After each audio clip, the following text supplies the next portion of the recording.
De tal momento más voy a respirar con calma, porque lo que estás a punto de escuchar no es entretenimiento ligero, and hay una promesa vacía diseñada para alimentar el ego.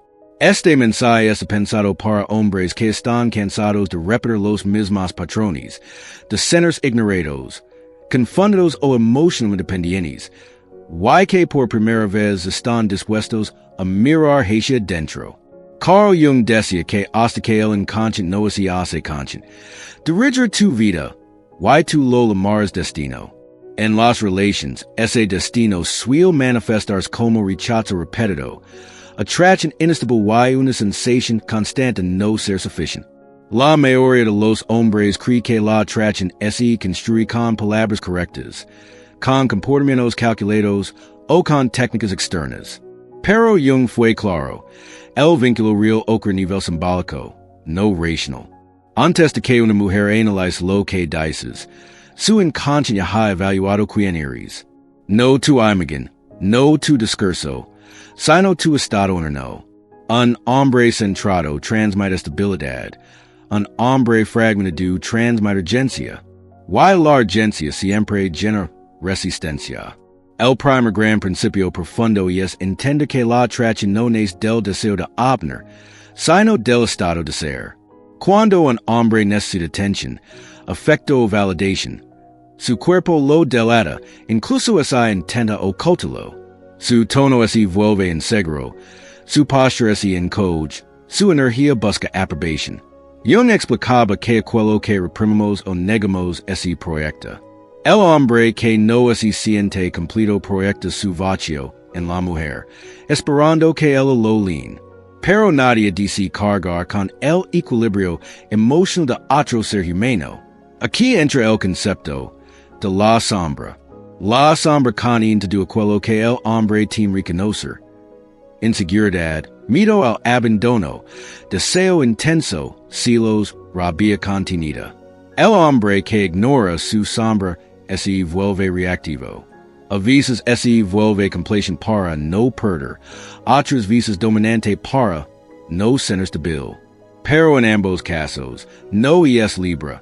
El hombre que integra su sombra deja de luchar consigo mismo. No necesita demostrar masculinidad porque la vive internamente. El segundo principio es el autocontrol emocional real, no la represión. El estoicismo llama en seno a negar las emociones, sino a no ser esclavo de ellas. Un hombre que se derrumba cuando una mujer tarda en responder, cuando lo ignora o cuando se distancia, ha entregado su poder. En cambio, el hombre que permanece estable ante la incertidumbre demuestra algo extremadamente raro, soberanía interior. Y la soberanía siempre genera respeto. El tercer principio es comprender el lenguaje inconsciente del silencio. Jung afirmaba que el inconsciente se comunica por símbolos. El silencio es uno de ellos, pero no cualquier silencio, sino el silencio que nace de la calma. Cuando un hombre no necesita llenar cada espacio con mensajes, explicaciones o intentos de agradar, comunica seguridad profunda. Su silencio no castiga ni manipula, simplemente existe. Y ese silencio permite que el otro sienta, piensa y se acerque sin presión. El cuarto principio es la dirección vital clara. Un hombre sin propósito intenta convertirse en el centro emocional de otra persona. Eso genera dependencia.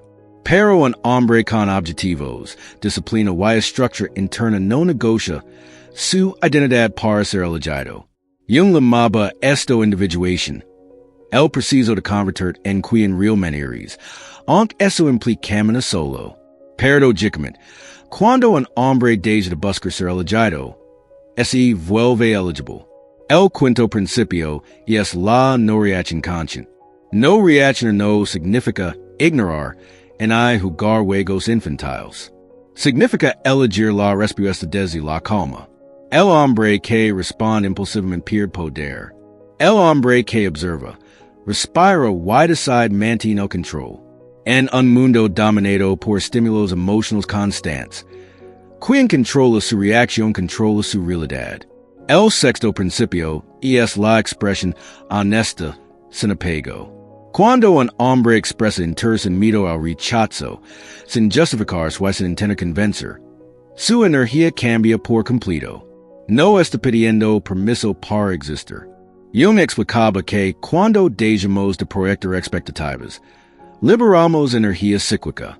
Y esa energía liberada se siente como claridad, firmeza y autenticidad.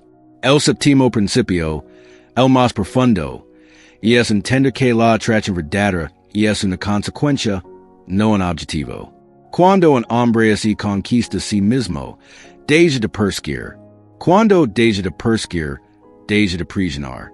Y cuando deja de prisionar, elimina la resistencia invisible que normalmente destruye la conexión. La mujer no se siente manipulada y invadida, se siente segura. Muchas mujeres no reconocen al hombre, reconocen la carga emocional que suele acompañarlo. Reconocen ser la fuente de autoestima, calma o sentido de valor de alguien más. Cuando esa carga desaparece, cuando el hombre se presenta completo, la dinámica cambia por completo. La interacción se vuelve ligera, natural y fluida. Al final, esto no se trata de psicología oscura, en de domina nadie. Jung nunca enseñó control externo, enseñó integración interna. El hombre que integra su mente, su emoción y su disciplina deja de necesitar validación. Su mirada se vuelve tranquila, su voz firme y su presencia estable. Y desde ese lugar, incluso pocas palabras, o ninguna, pueden comunicar más que 1000 estrategias. Cuando un hombre no teme ser ignorado, porque no se ignora a sí mismo, algo profundo cambia. No persigue, no ruega, no se reduce. Su valor deja de depender de la respuesta de otro. Y es precisamente desde esa libertad interna, desde esa ausencia total de necesidad, donde la atracción más profunda, silenciosa y poderosa suele aparecer.